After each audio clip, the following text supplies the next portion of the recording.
अब हम योग का संक्षिप्त इतिहास जानते हैं कि योग क्या है, कहां से आया। ये बहुत जरूरी है। किसी चीज के बारे में अगर पूरी तरह ना जाने तब तक पूरा ज्ञान नहीं होता उसके बारे में। तो एक इच्छा होनी चाहिए कि भाई योग सबसे पहले कहां से आया था, कैसे चला था। तो इसमें मैंने लिखा है कि योग विद्या का उद्भव हजारों वर्ष पुराना है। हजारों वर्ष का इसलिए लिखा है क्योंकि इसकी कोई काउंटिंग नहीं है कितने हजार साल पुराना। श्रुति परंपरा के अनुसार, श्रुति परंपरा जानते कौन क्या होती है? श्रुति परंपरा होती है, लोगों ने बताया, सुन सुन के आया है कि भगवान शिव जो है योग विद्या के प्रथम गुरु थे। भगवान शिव, इसको नोट भी कर सकते हैं, स्क्रीनशॉट भी ले सकते हैं। भगवान शिव जो थे वो इस परंपरा के पहले गुरु थे, इसीलिए उनको आदि योगी कहते हैं या तो योगी कहते हैं। भगवान शिव सबसे बड़े योगी हैं। अब हमारे पास कैसे आया? हजारों वर्ष पूर्व हिमालय में कांति सरोवर झील के किनारे, इसको याद कर लेना, कांति सरोवर झील के किनारे आदि योगी मतलब शिव ने योग का गुण ज्ञान पौराणिक सप्त ऋषियों को दिया था। पुराणों में 7 ऋषियों का वर्णन मिलता है। उन योगियों को, सप्त ऋषियों को भगवान शिव ने सबसे पहले कांति सरोवर झील के किनारे ये ज्ञान दिया था उनको।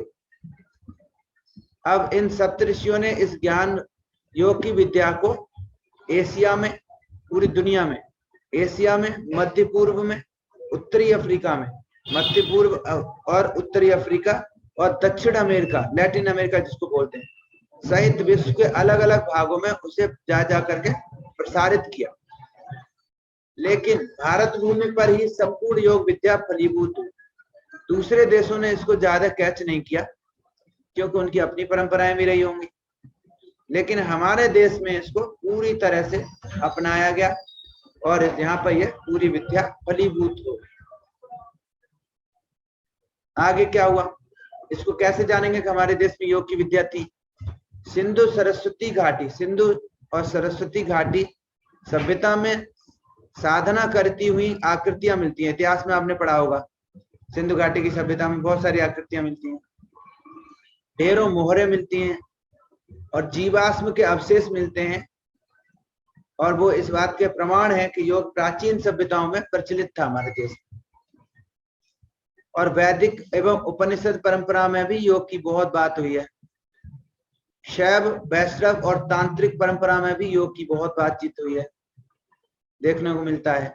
भारतीय दर्शन, रामायण, महाभारत, भागवत गीता जैसे महाकाव्यों में भी योग मिलता है। जैन और बौद्ध परंपरा के साथ विश्व की लोक विरासत में भी योग मिलता है। जहां जहां पूरी दुनिया में, चाहे जैन हो, बुद्ध हो, यहाँ पर भी योग का कुछ न कुछ देखने को मिला है। इसलिए हम कहते हैं कि ये बहुत पुरानी परंपरा है।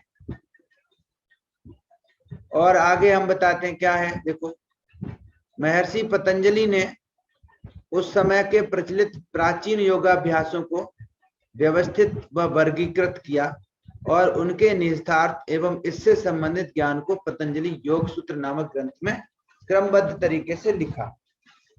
अब क्या हुआ, उस समय ऐसा था, उन सप्तऋषियों ने सब जगह ज्ञान को बांट दिया, योग को बांट दिया। लेकिन हुआ क्या, वो उसकी कोई बुक नहीं बनी, कोई किताब नहीं बनी। तो लोगों को क्या होता था कि थोड़ा योग सीखना है तो कोई पुराण से सीख रहा है, कोई गीता से सीख रहा है, कोई कहीं और से सीख रहा है। वो ऐसे ही था, गुरु सिखाते थे, बिखरा पड़ा था। तो एक संत हुए महर्षि पतंजलि, वो अवतार, शेषनाग के अवतार उनको माना जाता है।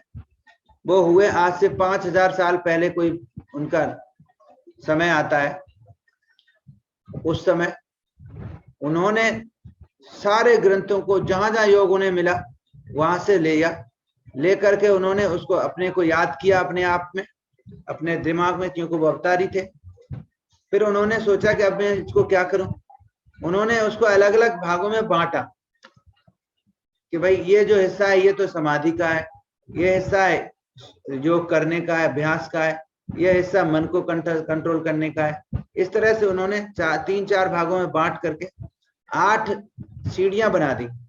उसको बोलते हैं पतंजलि योग सूत्र, एक ग्रंथ है, उसमें उन्होंने अष्टांग योग के नाम से पतंजलि योग सूत्र नामक बहुत बड़ा ग्रंथ तैयार करा। तब से इसीलिए उनको बोला जाता है कि पतंजलि जो है योग के सूत्रधार हैं। योग वहीं से शुरू हुआ है, लेकिन योग बहुत पहले से था। आदि योगी को ही असली योगी कहा जाता है। आज सभी को योग अभ्यास से व्याधियों की रोकथाम, आज अगर योग करते हैं, देखो तब से लेकर के अब तक आ गया, और अब हम आधुनिक समय में क्या कर रहे हैं, योग को शरीर की बीमारियों की रोकथाम और शरीर की अच्छी देखभाल और शरीर को स्वस्थ रखने के लिए का दृढ़ विश्वास है कि योग से हम ये सब कर सकते हैं। इसीलिए आज संपूर्ण विश्व जो है योग की तरफ दौड़ रहा है।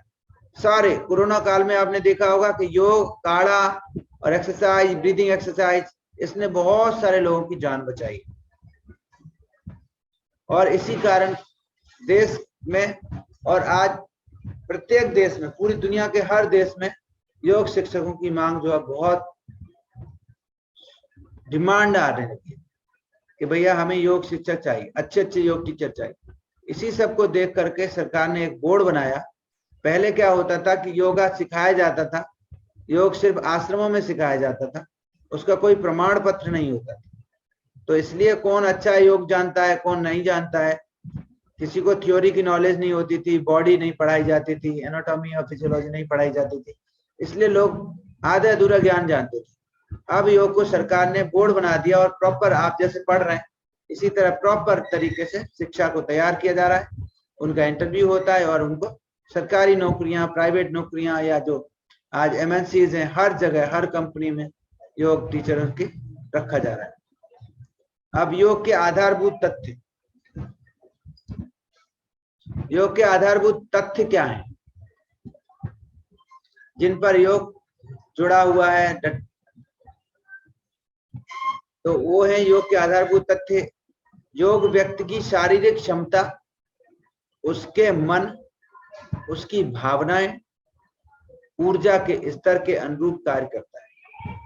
अब मान लीजिए योग व्यक्ति है, कोई व्यक्ति है कमजोर, कोई व्यक्ति है स्ट्रॉन्ग, कोई व्यक्ति है यंग, कोई व्यक्ति है बुढ़ा।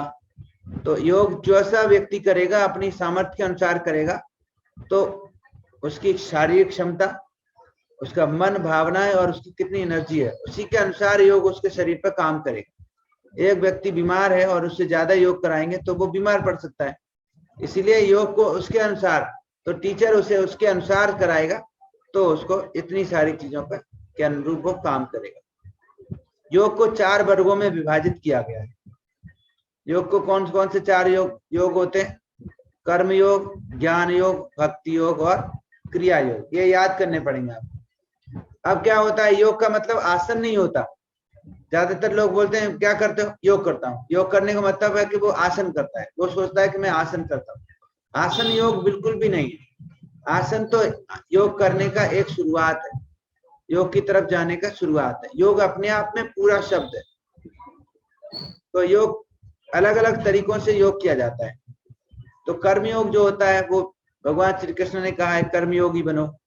तो इसमें हम कर्म योग में हम अपने शरीर का प्रयोग करते हैं, हाथों का, पैरों का, दिमाग का, कर्म योग में।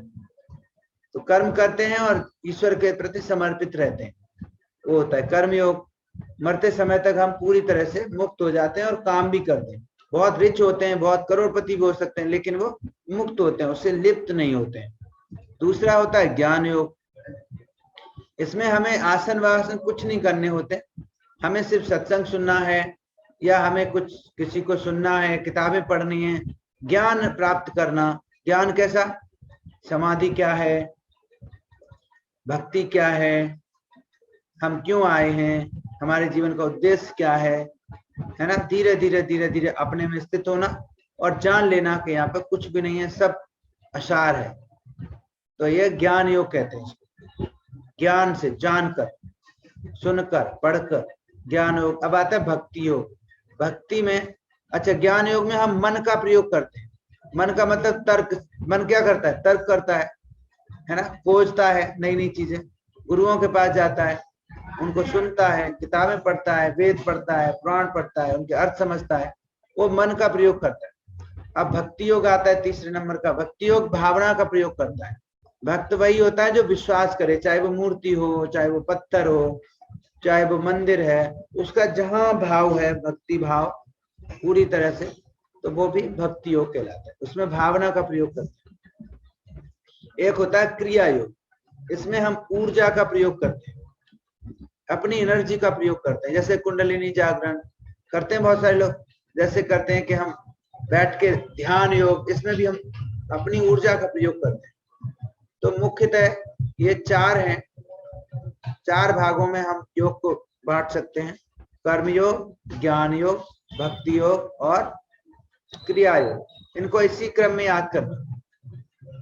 अब नीचे नोट लिखा है, इसमें लिखा है योग की हम इन चारों में से कोई सी प्रणाली का कोई भी जो भाग है उसमें हम जाएं, अभ्यास करें, लेकिन ये एक दूसरे से चारों मिलते जुलते हैं। अगर आप कर्मयोग करेंगे तो धीरे धीरे धीरे धीरे आप भगवान में विश्वास करने लगेंगे, आप भक्त हो जाएंगे, आपकी एनर्जी उठने लगेगी, है ना, आप ऊर्जा का प्रयोग करेंगे, आपको ज्ञान हो जाएगा, आप मन का प्रयोग करेंगे। तो कोई भी इनमें से एक अपनाएंगे आप चारों को एक साथ जुड़ जाएंगे। तो ये जो है योग के तथ्य हैं। तो हमने आपको ये आज इतना ही बताएंगे, इसको आप याद करें, समझें। चलिए अब सीधे बैठ जाएं, रिलैक्स करेंगे, श्वास भरें, धीरे धीरे छोड़ें,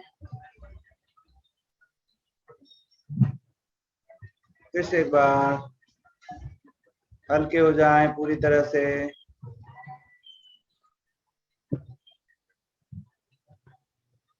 तीन बार ओम का उच्चारण करेंगे।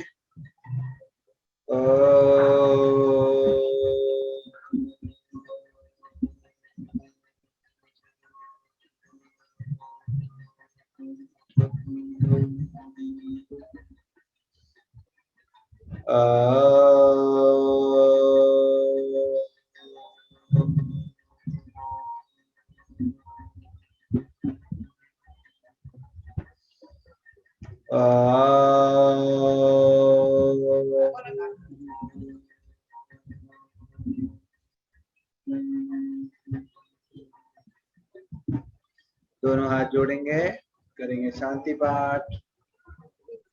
ओम सर्वे भवन्तु सुखिनः, सर्वे सन्तु निरामयाः, सर्वे भद्राणि पश्यन्तु, मा कश्चित् दुःखभाग् भवेत्।